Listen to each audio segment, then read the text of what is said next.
નમસ્કાર, હું છું પ્રિયા અને તમે જોઈ રહ્યા છો જનતા કી જાણકારી ન્યૂઝ। નજર કરીએ આજના સમાચાર ઉપર। વડોદરા શહેરમાં સંગઠિત ગુનાખોરી અને પ્રોહિબિશન સંબંધિત ગેરકાયદે પ્રવૃત્તિઓ સામે પોલીસ દ્વારા સખત કાર્યવાહી હાથ ધરવામાં આવી રહી છે। આ અભિયાન હેઠળ વડોદરા ક્રાઇમ બ્રાન્ચને મોટી સફળતા મળી છે।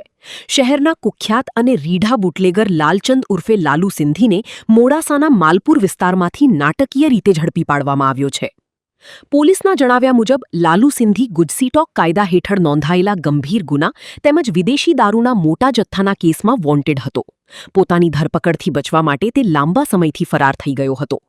ક્રાઇમ બ્રાન્ચે ટેકનિકલ સર્વેલન્સ અને બાતમીદારોની મદદથી માહિતી મેળવી હતી કે આરોપી કિયા સેલ્ટોસ કારમાં માલપુર તરફથી પસાર થવાનો છે, જેના આધારે પોલીસે ખાનગી ડ્રેસમાં વોચ ગોઠવી કારને અટકાવી આરોપીને ઝડપી પાડ્યો હતો। પકડાયેલો લાલુ સિંધી વડોદરા અને ગુજરાતના ગુનાહિત જગતમાં જાણીતું નામ માનવામાં આવે છે। તેની સામે દારૂની હેરાફેરી, ખંડણી, મારામારી અને હત્યા સહિત કુલ 80 જેટલા ગંભીર ગુનાઓ નોંધાયેલા હોવાનું સામે આવ્યું છે। ઉપરાંત ભૂતકાળમાં તેની 7 વખત પાસા હેઠળ જેલમાં મોકલવામાં આવ્યો હતો।